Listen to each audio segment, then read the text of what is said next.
In 2021, automakers couldn't build electric vehicles fast enough. Waiting lists stretched for months. Investors poured billions into the industry, and many people believed gasoline-powered cars were entering their final chapter. But the transition turned out to be more complicated than many expected. Electric vehicles continue to improve, yet in many markets, consumers increasingly found themselves drawn to hybrids instead. Not gasoline vehicles, not fully electric vehicles, hybrids. At first glance, that doesn't make much sense. After all, if EVs are getting better, why are so many buyers choosing something in the middle? The answer has less to do with technology than most people think, because this story isn't really about cars. It's about money, risk, and how people make decisions when the future feels uncertain. Meet Mike, a 42-year-old accountant living outside Columbus, Ohio. Back in 2022, he was convinced his next vehicle would be electric. The numbers seemed compelling: lower fuel costs, less maintenance, a smoother driving experience, and the feeling that he was investing in the future. But when it came time to replace his vehicle, he bought a hybrid instead. Not because he disliked EVs, not because he stopped caring about emissions, and not because the technology failed. He chose certainty, and he's far from alone. Most people shop for a vehicle by looking at the sticker price: $40,000, $50,000, maybe more. Financial analysts look at something different: total cost of ownership. Because buying a vehicle and owning a vehicle are two very different things. Purchase price is only the beginning. There is fuel, insurance, maintenance, and one cost that quietly overwhelms almost everything else: depreciation, the amount of value a vehicle loses over time. And when analysts compare ownership costs across different vehicle types, the results are surprising. Let's take a typical suburban driver. 15,000 miles per year, 5 years of ownership, 75,000 miles total. Now compare 4 vehicle categories: gasoline, hybrid, plug-in hybrid, and electric. In one ownership cost analysis, the hybrid came in at roughly $22,900 over 5 years. The EV, approximately $40,400. The exact numbers will vary depending on location, electricity prices, incentives, and driving habits, but the broader pattern surprised many analysts. That's a much bigger gap than most consumers expect. And fuel isn't the reason. Maintenance isn't the reason either. The real story lies somewhere else. Depreciation is deceptively simple. You buy a vehicle. A few years later, it's worth less. Nothing broke, nothing dramatic happened, but thousands of dollars disappeared anyway, and in many cases, depreciation becomes the single largest cost of ownership. When analysts compared vehicle categories, they found something remarkable. In that comparison, the hybrid preserved roughly $15,000 more value than the EV. The specific gap may change over time, but the underlying lesson remains the same. Resale value can have an enormous impact on total ownership costs. $15,000. That's not pocket change. That's household wealth, several years of retirement contributions, a major home renovation, a child's college fund, or simply a financial cushion during uncertain times. Suddenly, we're not talking about cars anymore. We're talking about family finances. And once buyers start thinking in those terms, their decisions begin to change. But why does the market value these vehicles so differently? The answer isn't found in an engineering lab. It's found inside the human mind, more specifically, in how people perceive risk. Behavioral economists have studied decision-making for decades, and one finding appears again and again. People dislike losses more than they enjoy gains. Economists call this loss aversion, and it affects almost every major financial decision we make. When uncertainty enters the equation, people become more cautious, especially when tens of thousands of dollars are involved. And that brings us to a concept called tail risk. A tail risk is something unlikely to happen, but expensive if it does. Think about homeowners insurance. Most people never experience a house fire, yet they still buy insurance, not because they expect disaster, because the consequences would be severe. Now imagine two vehicles. Both have a 99% chance of never causing a major repair bill, but one carries a small possibility of a very expensive problem.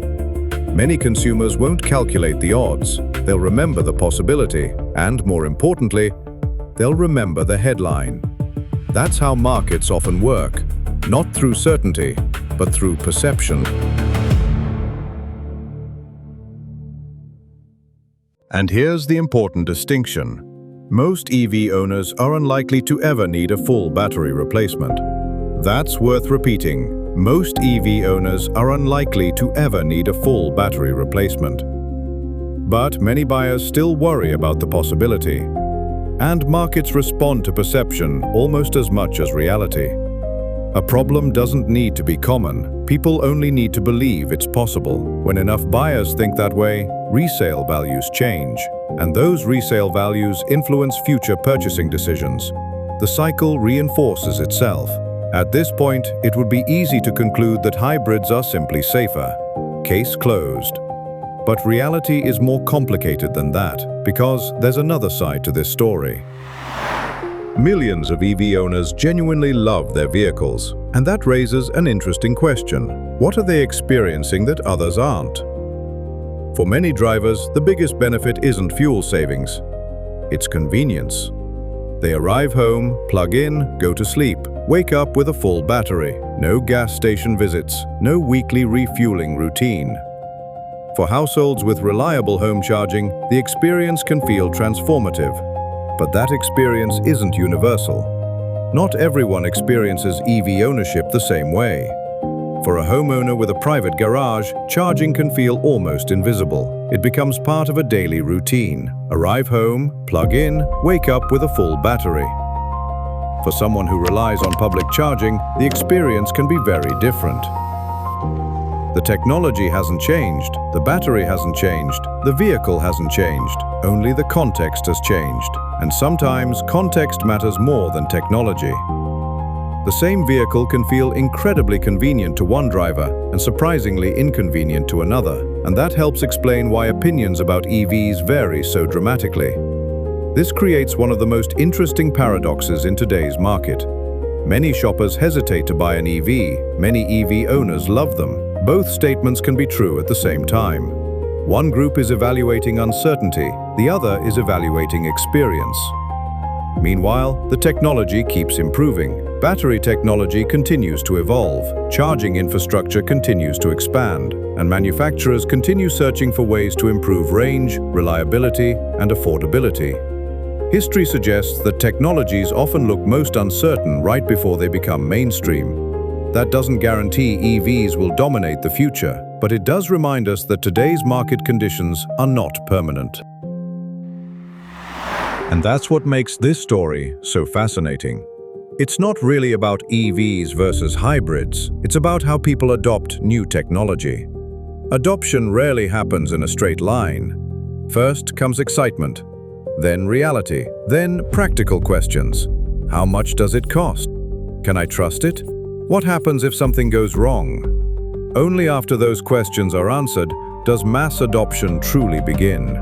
What we're seeing today may simply be a gap between technological progress and consumer confidence. Hybrids happen to sit directly in the middle of that gap, familiar enough to feel safe, modern enough to feel efficient. Perhaps that's one reason they've gained so much popularity. Not because they're the final destination, but because they may be a bridge between two eras of transportation. Seen through that lens, today's market looks very different. Consumers aren't necessarily voting against EVs. They may simply be voting for flexibility, for predictability, for certainty. Markets don't reward innovation alone. They reward innovation that people trust. Consumers don't buy the future. They buy the version of the future they feel comfortable living with today. And that may be the most important lesson in this entire story. History shows that technologies rarely succeed because they're better. They succeed when enough people trust them. The battle between EVs and hybrids isn't really a battle between technologies. It's a battle between innovation and certainty. Sometimes the future arrives slowly, then suddenly. The real question isn't whether EVs have a future. The real question is how long it will take consumers to feel comfortable embracing it. Because technology changes quickly, human behavior usually doesn't. For now, millions of buyers appear to be making the same calculation. Not anti-EV, not anti-technology, not anti-progress, simply pro-certainty. And in today's economy, certainty may be one of the most valuable products of all. So, what do you think? If you were buying a vehicle tomorrow, what would matter most? Price, reliability, fuel costs, resale value, charging convenience, or something else entirely?